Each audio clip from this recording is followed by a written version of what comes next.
গরম ফুলকো ফুলকো রাধা বল্লভী, একদম অনুষ্ঠান বাড়ির মতন। সাথে ঝাল ঝাল আলুর তরকারি, এই দুটোর যা কম্বিনেশন, তার দেখে জিভে জল তো আসবেই। সকালের জলখাবারে হোক বা রাতের ডিনারে যদি এই রকম একটা রেসিপি থাকে তাহলে তো আর কোনো কথাই নেই, একদম জমে যাবে। নমস্কার, বেঙ্গলি পাকশালায় আপনাদের সকলকে স্বাগত জানিয়ে আজকের রেসিপি শুরু করছি।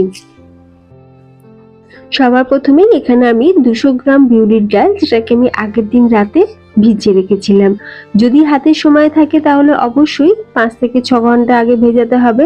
আর যদি হাতে সময় কম থাকে বা হঠাৎ করে যদি প্রোগ্রাম হয় যে রাধা বল্লভী খাওয়ার, তাহলে কি করবেন, আপনারা 2 ঘন্টা আগে ভেজাবেন। তবে সেক্ষেত্রে একটু জলটা গরম জলেতে ডালটাকে ভেজাতে হবে, তাহলে 2 ঘন্টার মধ্যেই কিন্তু ডাল খুব ভালোভাবে ভিজে যাবেন। তো আমি আগের দিন রাতে ভিজিয়ে রেখেছিলাম। এখন ডালটাকে পেস্ট করে নেব। অল্প সামান্য জল দিয়েছি আর 3টে কাঁচা লঙ্কা দিয়ে ডালটাকে সুন্দর করে পেস্ট করে নিলাম। আমি আগে থাকতেই এখানে আদাটা পেস্ট করে রেখেছিলাম, সেই জন্য ডালের সাথে আদা দিইনি। যদি আপনারা আদার পেস্ট ব্যবহার না করেন তাহলে এই ডালটা পেস্ট করার সময় আদা আর কাঁচা লঙ্কা একসাথে দিয়ে পেস্ট করে নিতে হবে। আর জলের পরিমাণটা কিন্তু অবশ্যই বুঝে দিতে হবে। অল্প পরিমাণে জল দিয়ে ডালটা পেস্ট করতে হবে, বেশি জল দিয়ে দিলে আবার পাতলা হয়ে যাবে। আর পেস্টটা এমন করতে হবে যাতে ডালটার মধ্যে হালকা একটু দানা দানা ভাব থাকে। একদম মিহি পেস্ট করলে কিন্তু খেতে ভালো লাগে না। এবার রাধা বল্লভী বানানোর জন্য একটা স্পেশাল মশলা রেডি করব। গ্যাসের উপর কড়াই বসিয়ে দিয়ে দিচ্ছি এখানে 2 চামচ মৌরি আর হাফ চামচ মতন জোয়ান। এখন মৌরি আর আজওয়াইন একটু ভালো করে ড্রাই রোস্ট করে নেব। খুব বেশিক্ষণ কিন্তু ভাজার দরকার নেই, তাহলে মৌরিটা গন্ধ চলে যাবে। হালকা একটুখানি আমি ভেজে নিয়ে তারপর সেটাকে ঢেলে রেখে দিয়েছি। গরম থাকতে থাকতেই আমি মৌরি আর আজওয়াইনকে একটু গুঁড়ো করে নেব। এরপর কড়াইতে দিয়ে দেবো সর্ষের তেল। তেলটা ভালোভাবে গরম হয়ে যেতেই ফোড়নে দিয়ে দিচ্ছি কালো জিরে আর হিং। হিংটা কিন্তু অবশ্যই দিতে হবে, তাহলেই কিন্তু সুন্দর ফ্লেভার আসবে আর রাধা বল্লভীগুলো খেতে ভীষণ টেস্টি হবে। তারপর দিয়ে দিচ্ছি এখানে আদা বাটা 1 চামচ।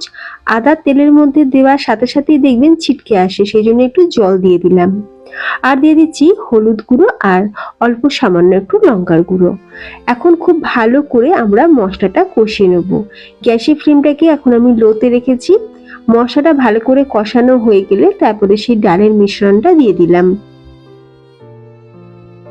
এখন লো ফ্লেমে কিন্তু আমরা ডালটাকে খুব ভালো করে নাড়াচাড়া করে নিয়ে খুব ভালো করে আমরা পুরটাকে রেডি করে নেব। এখন দিয়ে দিচ্ছি স্বাদ অনুযায়ী নুন আর অল্প সামান্য একটু চিনি। চিনিটা কিন্তু অবশ্যই দেবেন, তাহলে কিন্তু টেস্টটা বাড়বে, খেতে ভালো লাগবে। রাধা বল্লভীগুলো একদম পুরো অনুষ্ঠান বাড়ির মতো রাধা বল্লভী কিন্তু আজকে আপনাদের সাথে শেয়ার করছি। তাই ভিডিওটা কিন্তু স্কিপ করে দেখলে কিন্তু অনেকগুলো সিক্রেট টিপস কিন্তু আপনারা মিস করে যাবেন।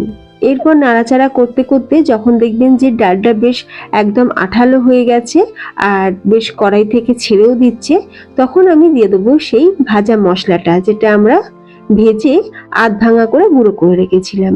এখানে মৌরি আর আজওয়াইনটা আমি আধ ভাঙা করে গুঁড়ো করে নিয়েছিলাম, কারণ খাবার সময় যখন মুখে পড়বে বেশ খেতে ভালো লাগবে।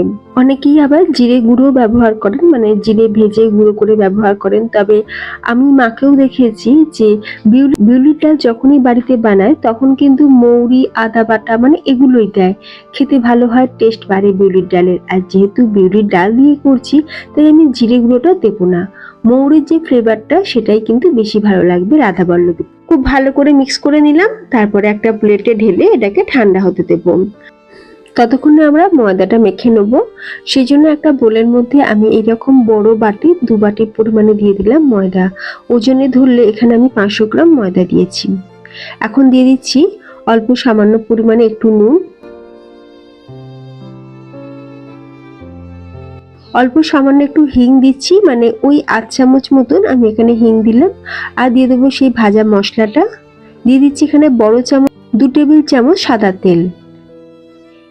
এরপর সবকিছু শুকনো উপকরণকে একবার ভালো করে মেখে নেব। এইভাবে হাত দিয়ে মুঠো করে দেখবেন, যদি দেখেন যে একটা মন্ড হচ্ছে তাহলে বুঝবেন যে ময়ামটা খুব ভালোভাবে দেওয়া হয়েছে। খুব ভালোভাবে আমাদের ময়ামটা দেয়া হয়ে গেছে। এখন আমি উষ্ণ গরম জল দিয়ে ময়দাটা ভালো করে মেখে নেব। জলটা কিন্তু আমি ঠান্ডা জল ব্যবহার করছি না। ময়দা মাখার সময় যদি একটু জল গরম করে ময়দা মাখা হয় তাহলে কিন্তু ভীষণ নরম হয়, ভীষণ খাস্তা হয়। বাড়িতে মাকেও দেখেছি ময়দা যখনই মা মাখে তো একটু উষ্ণ গরম জল দিয়েই ময়দাটা মেখে নেয়। তো ময়দাটা মাখা হয়ে গেছে, চাপা দিয়ে আমি ওই 10 থেকে 15 মিনিটের জন্য রেখে দেবো রেস্টে।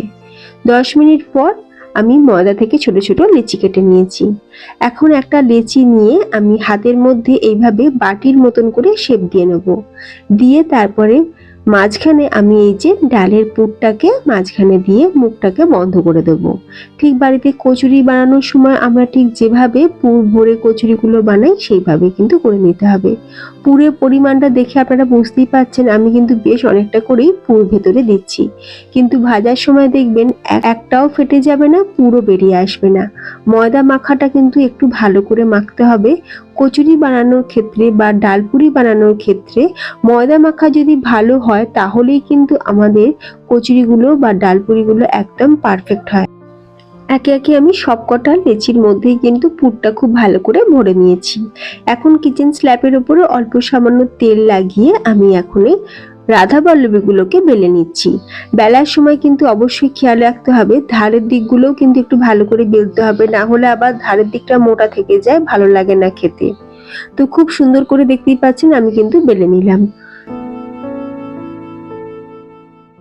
প্রথমে কয়েকটা বেলে রেডি করে নেব, তারপরে সেগুলোকে ভেজে নেব, তারপরে আবার বেলবো, তারপরে আবার ভাজবো। একসাথে অনেকগুলো কিন্তু বেলে ফেলবেন না, তাহলে আবার জড়িয়ে যাবে বা সবকটা রাধাবল্লভী কিন্তু ফুলবেও না। এই ছোট ছোট ট্রিক্সগুলো যদি মেনে রাধাবল্লভী বাড়িতে বানান দেখবেন রাধাবল্লভীগুলো একদম পারফেক্ট তৈরি হবে, পুরো অনুষ্ঠান বাড়ির মতন হবে, আর অনেকক্ষণ পর্যন্ত ফুলকোও থাকবে, মুচমুচেও থাকবে। এখন তেলটা ভালোভাবে গরম হয়ে যেতেই আমি রাধাবল্লভীগুলোকে তেলেতে দিয়ে সুন্দর করে ভেজে নিচ্ছি। তেলের মধ্যে দেওয়ার সাথে সাথেই তেলটাকে ওপরের দিকে একটু দিতে হবে, তাহলেই দেখবেন ওপরটা খুব সুন্দরভাবে ফুলে উঠবে। আপনারা দেখে নিশ্চয়ই বুঝতেই পারছেন কত সুন্দর, দেখুন ফুলকো ফুলকো রাধাবল্লভী কিন্তু আমাদের একদম তৈরি হয়ে যাচ্ছে। একই রকম ভাবে সবকটা রাধাবল্লভী আমি ভেজে নেব। এই রাধাবল্লভীগুলো এতটাই নরম আর সফট থাকে, আপনারা যদি দুদিন রেখেও খান তাহলেও দেখবেন একই রকমই নরম থাকবে, পুরো তুলোর মতন।